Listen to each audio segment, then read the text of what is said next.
So the first question I wanted to ask you is, with the tattoo, right? I think some people might be concerned that that could be used against the officer himself or the department in any sort of bias claim. Can you kind of speak about that a little bit? Sure, and I understand people's concern, and when we're making hiring decisions, really it's all about balance. And of course, we have high standards for hiring. We have high standards for people who work here. We have very strong, very clear policies and training about bias-based policing. And it's not allowed here. It's not something that we do here. And so I totally understand the public's concern. And on the other hand, when I'm making an employment decision and I'm deciding whether or not someone is going to be given an opportunity for a career that they're interested in that comes with a pretty good income, I have to be fair in how I make those decisions. And so in a case like this, to achieve that balance, we use our background investigation process, because on one guardrail is that I can't hire somebody that is likely to be a risk of engaging in bias-based policing, right? On the other hand, I have to be fair in how I make hiring decisions, because we're the government. It's a civil service position.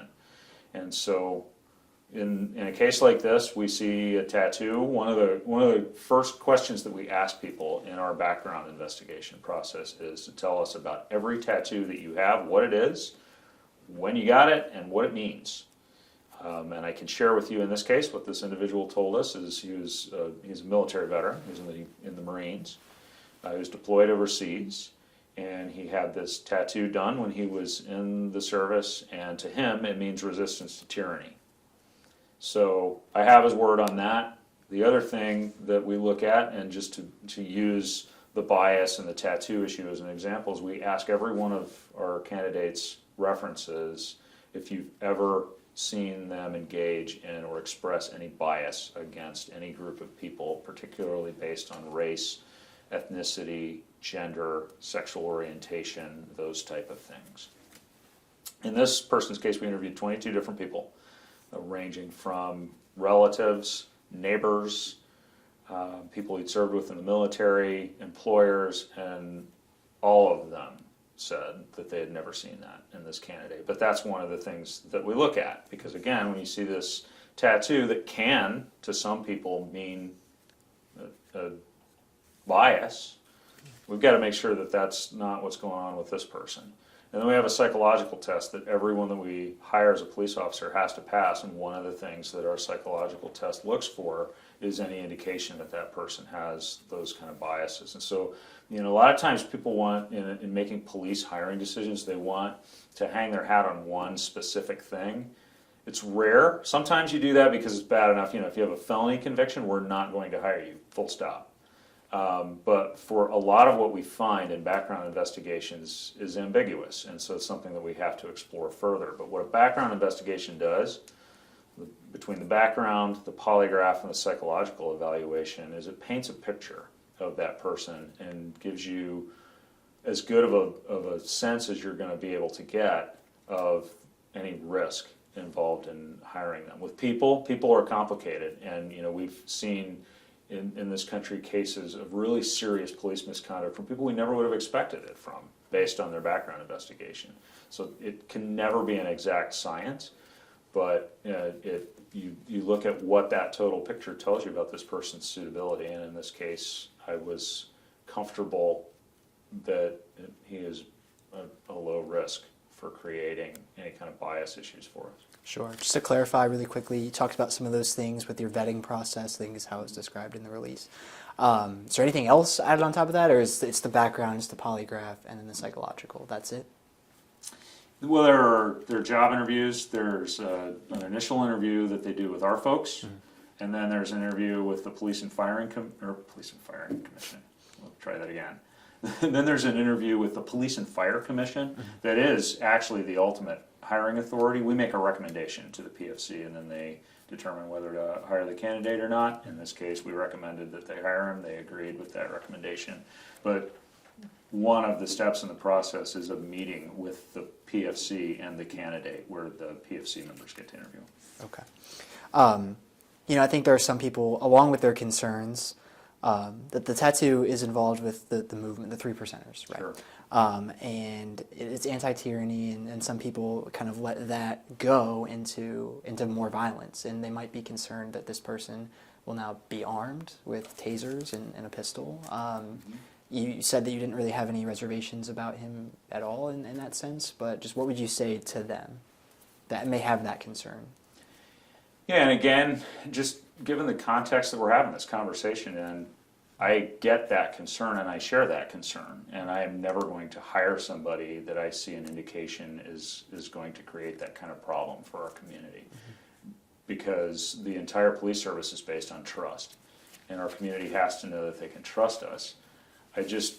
Where I have a hard time is saying to someone who this is their life's ambition, you can't have this opportunity because of a tattoo with an ambiguous meaning to it, and that's the only reason why. I have to look further into it and see if there's something wrong with this person, that they're not the right person for this job.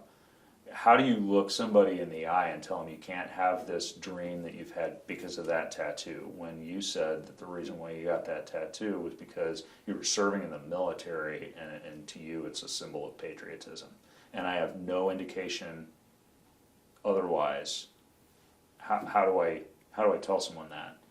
Now, to be clear, and all of our members are clear on our expectations when it comes to bias-based policing, that we do not discriminate against people in the police service, and we can't. That is lethal to trust in the police, is for that to show up in our work.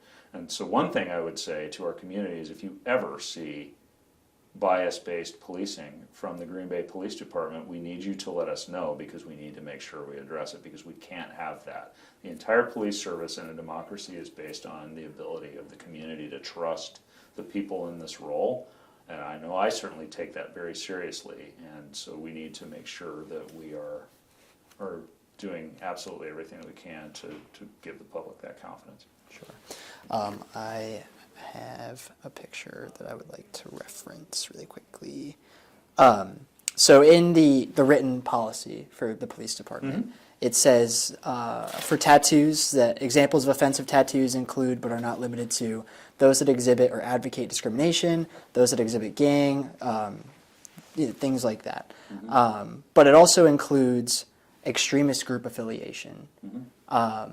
What defines an extremist group? Obviously in this case, the police department did not feel that the 3%ers fell into that category, but there are people in the community that are saying that it does. So can you kind of maybe paint a clearer picture of that? Well, in order for me to say that someone's in violation of that policy, I have to know the group that they are a member of. I will use the Ku Klux Klan as an example. That is a group that someone can be a member of, and there are ways for us to find out that you're a member of that group.